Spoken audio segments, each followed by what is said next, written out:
Hello YouTube, this is Necrostevo and you're watching my 30-second narrated Wi-Fi battle.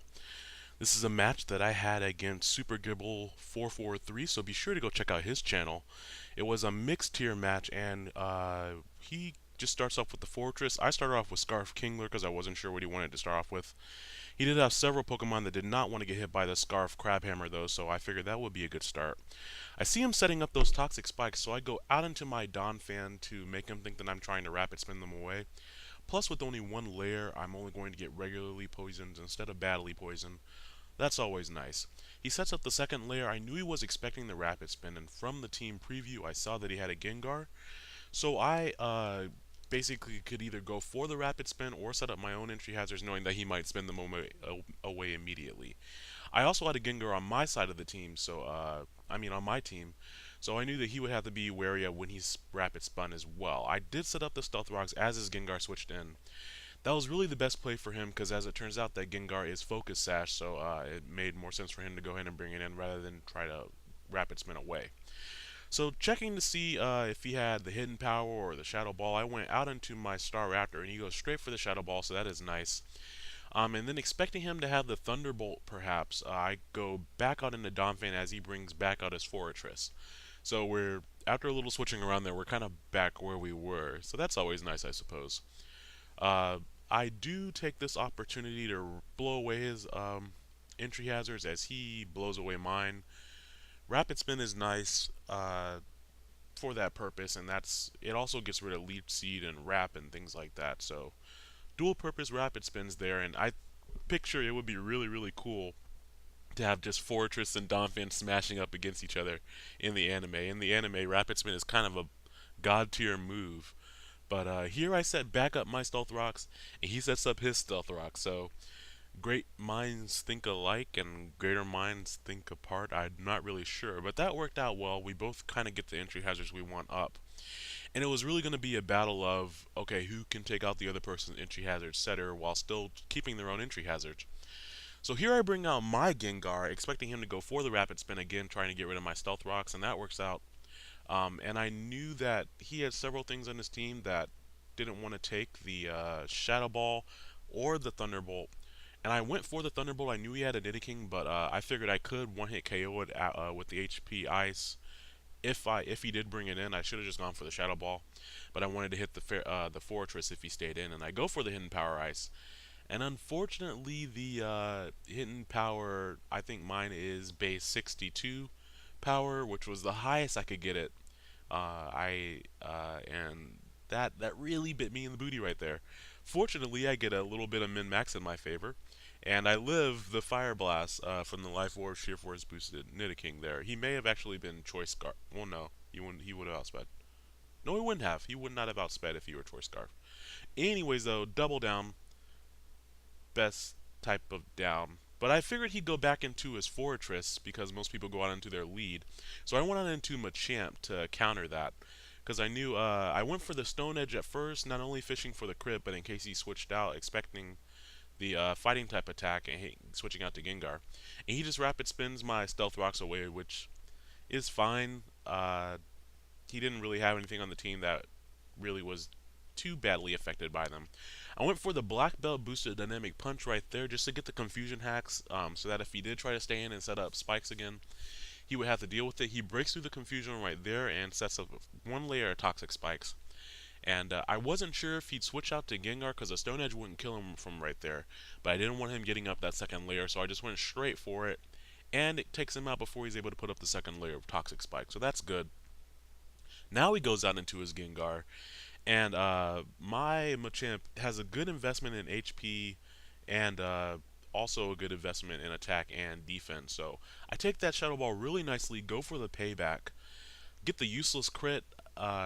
That he made some very good plays there, going for the rapid spin to make sure that his Gengar Sash stayed intact. Because I did try to keep those Stealth Rocks up, but I guess he wasn't expecting the Bullet Punch. I'm not really sure why Bullet Punch is pretty standard on Machamp.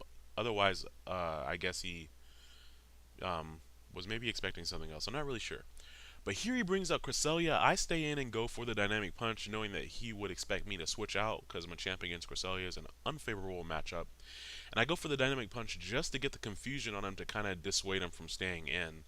It really doesn't do anything, that dynamic punch, and I knew payback wouldn't do much either, even though it's super effective. Even coming off of Machamp's great, attack stat, it's just not enough to break through Cresselia normally.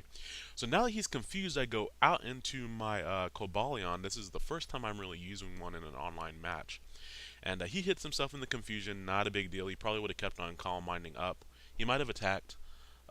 Either way, Cobalion would have been able to deal with either one of those because I have the Thunder Wave, the Sacred Sword, the Iron Head, and I think I have Swords Dance. Yes, that's the last move. So here I was expecting him to switch out to his Terrakion that I saw in the team preview, and I Thunder Waved. Thunder Wave would have been the best move anyway because all he had left was the Terrakion, his Arcanine, and the Cresselia. So hitting any one of those three with the Thunder Wave would have been appropriate. I go on into Donphan here just to see what he would do, and he goes back out into Cresselia. So that was a good double switch on his part on the same turn that I brought in Donphan. And on the off chance that he decided that he was going to try to set up again, I went for the Stealth Rocks, but he makes a good play and just goes straight for the knockout. So good on him. Cresselia is currently, I think, either in the RU or the UU tier. I don't really agree with it being there. Before, I believe it was borderline in 4th gen. But I'm having some serious problems breaking through its defenses here. He's probably running a max HP, max defense set so that he can use Calm Mind to raise his special defense. I bring in my Machamp just to see if he would try setting up again. I was going to try to go for the dynamic punch to confuse him, so that when I paralyzed him, he would have to deal with the paralysis and the confusion. Here, I thought he might expect me to expect him to switch out again, so I went for the Thunder Wave again. That way I'd have them both paralyzed instead of just one. I get a useless Parahax there in my opinion, because even if he had attacked me, my Cobalion's pretty bulky and he would need some boost in order to 2-hit KO me. So I go for the Swords Dance there. You see how much the Psychic does when he doesn't have any Calm Minds underneath his belt. And Cobalion's special defense isn't as high as his natural physical defense. So after that Swords Dance, I went for the Iron Head, expecting him to switch. But if he had stayed in, I could also try to get the Paraflinch going on there. He goes on into Arcanine, and since he brought it in on Cobalion, I was thinking that it was Scarfed, actually. Because that would really be the only reason for him to go out to it, besides the fact that he predicted the Iron Head, but Cobalion is naturally faster than Arcanine.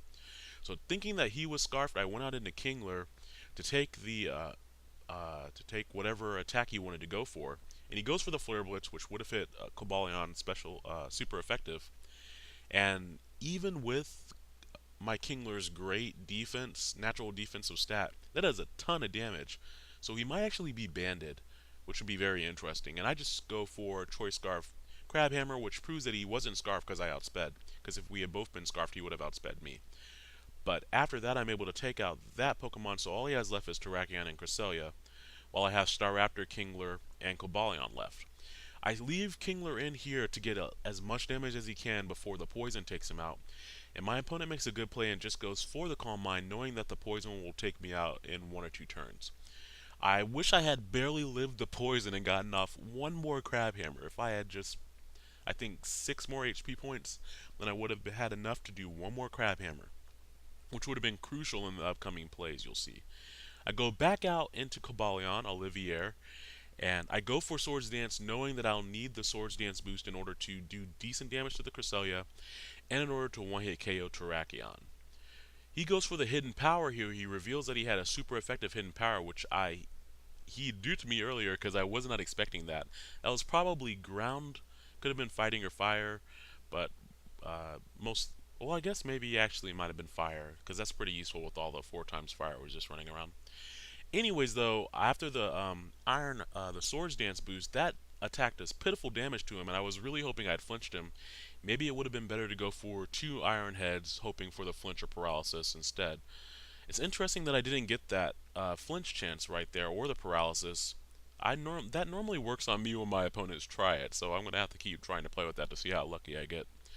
I go out and go for Brave Bird here, hoping for the paralysis. That's a sharp beak, Reckless Brave Bird, and it still only does that much. That is a 2-8 KO from that HP, but he doesn't get paralyzed and is able to finish me off with the Psychic. So that is unfortunate because all I had to do was take out the Cresselia and I probably would have won the game. But thank you very much for the battle, Super Gibble. I did enjoy it. I got to test out some new things, and I hope to battle you again in the future. So you all be sure you like, subscribe, and go check out his channel.